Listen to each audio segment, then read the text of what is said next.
अपन को जो भी कोई बात बोली जाती है उसको अपन क्या कहते हैं, स्टेटमेंट। और जब कोई बात बोली जाती होगी उसको स्टेटमेंट कहते हैं, तो उसी को ही अपन क्या कहेंगे, यानी नरेशन का मतलब होता है एक व्यक्ति के द्वारा बोली गई बात को अपन क्या कहते हैं, नरेशन की अगर अपन बात करें तो ये दो प्रकार की होती है। कितने प्रकार के, एक होता है डायरेक्ट और दूसरा होता है इनडायरेक्ट। एक डायरेक्ट और दूसरा इनडायरेक्ट। डायरेक्ट यानी प्रत्यक्ष और इनडायरेक्ट मतलब अप्रत्यक्ष। एक डायरेक्ट और दूसरा क्या होगा, इनडायरेक्ट।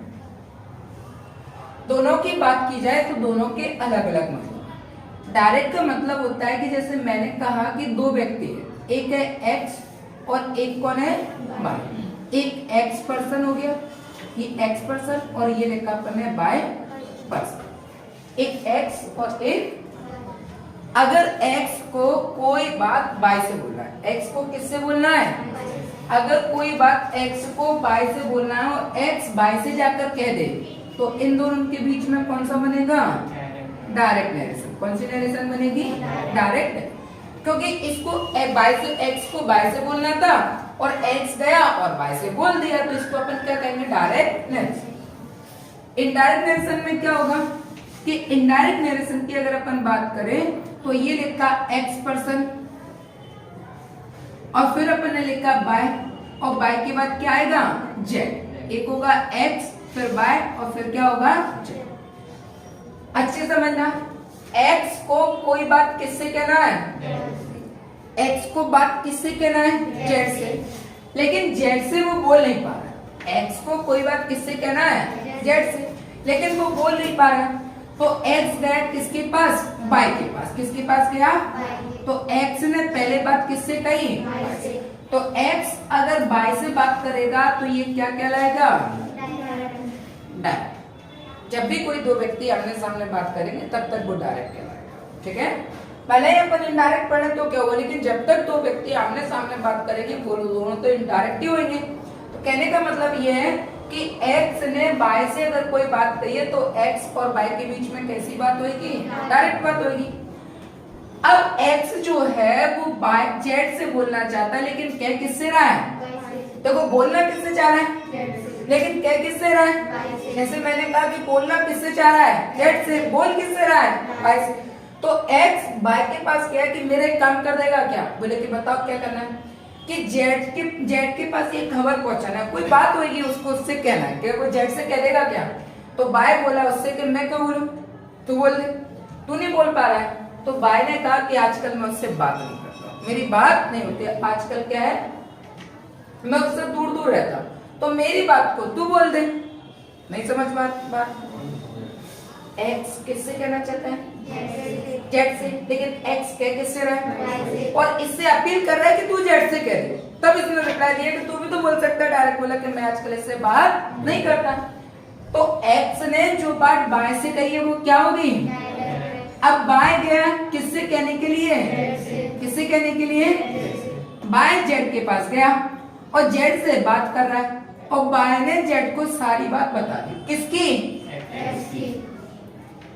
जेड तो केवल मिडरेटर का काम कर रहा है, किससे कह रहा है, किसकी बात कह रहा है।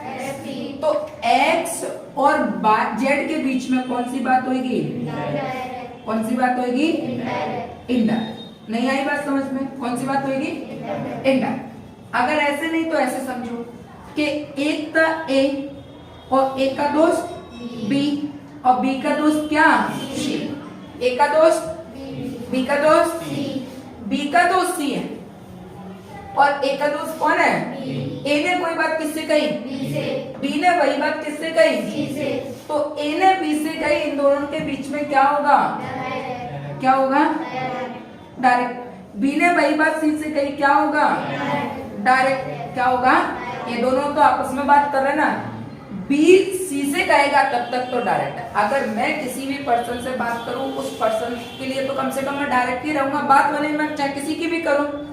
ए ने बी से कहा डायरेक्ट, बी ने क्या कहा, इन दोनों के बीच में क्या रहेगा, लेकिन जब तक ये दोनों आपस में बात कर रहे तब तक तो डायरेक्ट है। जैसे ही बी बोलेगा कि ये बात किसने कही है, किसने कही है, तो ए की बात किस तक पहुंच गई, क्या ए बोला उससे? नहीं, लेकिन ए की बात सी तक पहुंच गई, तो इसका मतलब इन दोनों के बीच में क्या होगा? नहीं समझे? और अगर ये डायरेक्ट सी से बोल देता तो डायरेक्ट बात हो ही जाती। तो डायरेक्ट और इनडायरेक्ट का मतलब ये होता है कि कोई बात जो हम जिससे कहना चाहते हैं उसी से कहे तो डायरेक्ट होता है, और जब पूरी बात को घुमा फिरा कर कहें तो इनडायरेक्ट होता है। ठीक, अब डायरेक्ट की अगर अपन बात करें, ये लिखा डायरेक्ट और एक तरफ अपन ने लिखा इनडायरेक्ट। एक तरफ डायरेक्ट और डायरेक्ट के फिर दो भाग होते हैं, एक होता है रिपोर्टिंग वर्ब, ये लिखा रिपोर्टिंग, और एक होता है रिपोर्टेड स्पीच। एक रिपोर्टिंग वर्ब होता है और एक क्या होता है? Reported speech. रिपोर्टिंग वर्ब और reported speech comma inverted comma, अपन को कैसे भी करके ये आरबी, इसको कहते हैं शॉर्ट फॉर्म में आरबी, और इसको कहते हैं अपन शॉर्ट फॉर्म में, कैसे भी करके अपन को आरबी और आरएस को क्या करना है? एक करना है। और जैसे ही ये एक हो जाएगा तो आंसर क्या मिलेगा अपन को? आंसर क्या मिलेगा? कुल मिला के अपन को आरबी और आरएस के दो अलग अलग क्वेश्चन को एक करना। अब वो दो अलग अलग क्वेश्चन को जब अपन को एक करना है तो वो इतनी आसानी से तो होगा नहीं, उसको एक करने के लिए जिन रूल्स की जरूरत पड़ती है वो अपन को लगाना पड़ेगा। जैसे आरबी और आरएस को एक करने के लिए क्या क्या रहेगा? सबसे पहले अपन ने लिखा रूल नंबर फर्स्ट, ठीक, ये लिखा अपन ने डायरेक्ट, और दूसरी तरफ अपन ने लिखा इनडायरेक्ट। एक तरफ डायरेक्ट और दूसरी तरफ क्या आएगा? तो डायरेक्ट में अगर आपको शेड मिले तो इनडायरेक्ट में क्या लिखोगे? शेड। और अगर डायरेक्ट में आपको शेड टू और कोई ऑब्जेक्ट मिले तो यहाँ पर क्या लिखोगे? टोड। क्या लिखोगे? टोड। रूल नंबर सेकंड, ये लिखा रूल नंबर सेकंड, अगर आपको से मिले तो से का क्या लिखोगे? और अगर आपको शेष मिले तो शेष का शेष। अगर आपको से टू और कोई ऑब्जेक्ट मिले तो आप क्या लिखोगे? 10। और अगर आपको शेष टू ऑब्जेक्ट मिले तो आप क्या लिखोगे? 10।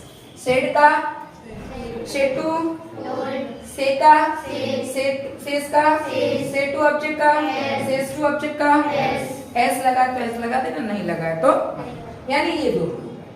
इसके बाद rule number third, rule number third की बात करें तो ये रहता है comma inverted comma, comma inverted comma.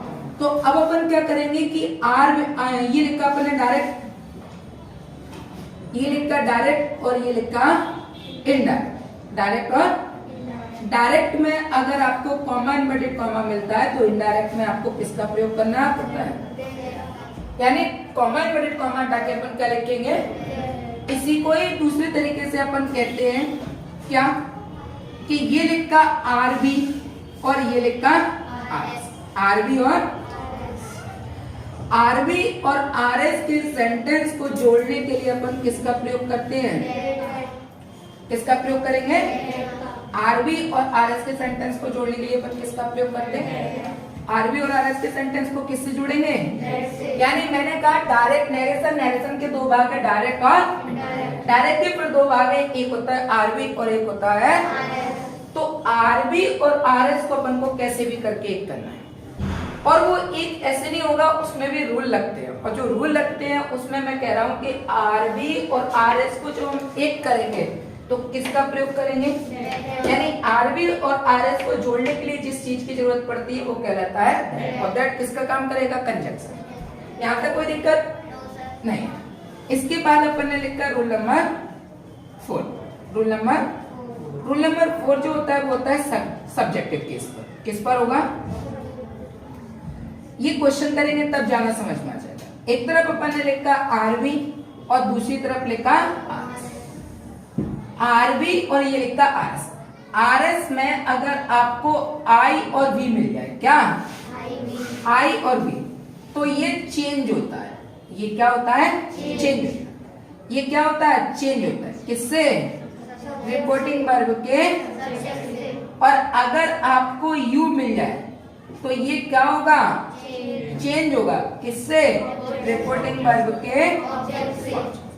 इसके अलावा अगर आपको ही, ये लिखा अपन ने नो, ही, शी, इट और ये लिखा नहीं और ये लिखा दे। बचे हुए रिमेनिंग क्या रहते हैं? No, change. केवल 3 होंगे, या तो आई और बी होगा या फिर आई और बी रिपोर्टिंग वर्ब के और यू रिपोर्टिंग वर्ब के बाद, बाकी इसके अलावा कोई भी चेंज नहीं होता, ना तो सब्जेक्ट से होगा और ना ऑब्जेक्ट, इसको चेंज नहीं। फिर आगे अगर अपन बात करें तो ये लिखा रोल नंबर 5। रोल नंबर 5 की अगर अपन बात करें तो ये लिखा टेंस। क्या आ जाएगा?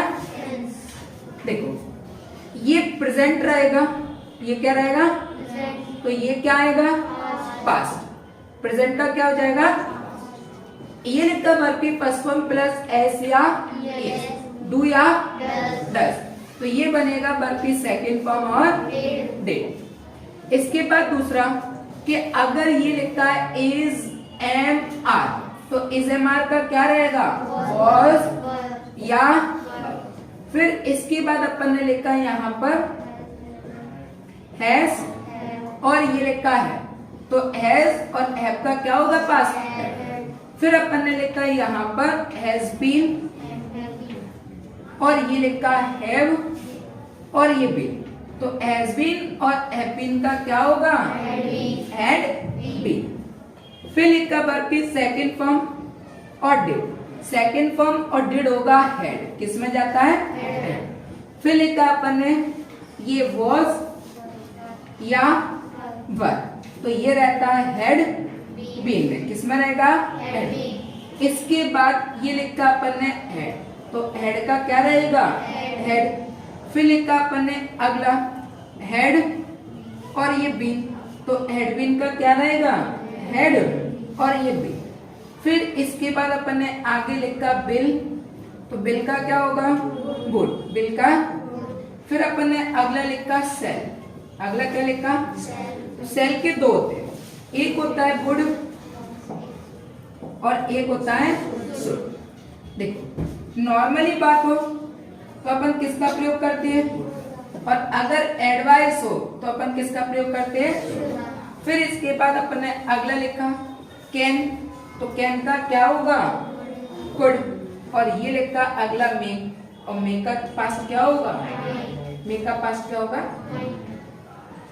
क्लियर हुआ? सबसे पहले नरेशन मतलब स्टेटमेंट, बोली गई बात क्या कहलाएगी? अब ये 2 तरीके से कहा जाता है, या तो डायरेक्ट कहोगे या फिर अपन कैसे कहेंगे? या तो कोई बात डायरेक्ट कहेंगे या फिर अपन कैसे कहेंगे? डायरेक्ट की बात करें तो डायरेक्ट में एक्स और वाई 2 व्यक्ति आपस में बात कर रहे हैं, एक्स ने वाई से कहा या वाई ने एक्स से कह दिया, 2 व्यक्ति आपस में बात कर रहे हैं, क्या कहलाएंगे?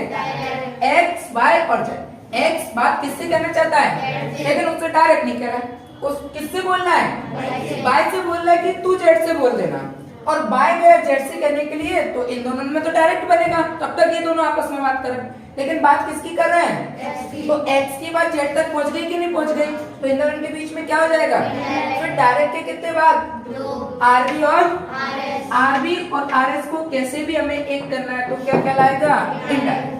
देखो से की जगह सेट टू की जगह से की जगह सेस की जगह से टू ऑब्जेक्ट हो जाए तो सेस टू ऑब्जेक्ट। अब रूल मतलब डायरेक्ट में कॉमा इनवर्टेड कॉमा की जगह क्या लगाना है, और नहीं आया तो ऐसे लिखना आरबी और आरएस को अपन किससे जोड़ते हैं? रूल नंबर 4 सब्जेक्टिव केस, एक रिपोर्टिंग वर्ब रहता है और एक रिपोर्टेड स्पीच रहता है। रिपोर्टेड स्पीच के सेंटेंस में अगर आपको आई और बी मिल जाए तो ये चेंज होगा किससे? रिपोर्टिंग वर्ब के। और अगर आरएस में आपको यू मिल जाए तो ये भी चेंज होगा किससे? रिपोर्टिंग वर्ब के। भाई ही सी इट नेम और दे ये नो चेंज रहते, इनको चेंज। टेंस की बात करें तो नरेशन में हर टेंस प्रेजेंट का क्या होता है? पास्ट होता है। प्रेजेंट का क्या होगा? वर्ब की फर्स्ट फॉर्म ऐसा ही है, डू और डस का क्या होगा? वर्ब की सेकंड फॉर्म और इज एम आर का इसका पास्ट, और एज और एफ का पास्ट, हैज बीन और हैव बीन का पास्ट, वर्ब की सेकंड फॉर्म डिड का पास्ट, वाज वर का, हैड का, हैड बीन का, विल का, सेल के 2 होते हैं, वुड और कैन का, मे का। ठीक है, इस तरीके से रहता है। नोट करें,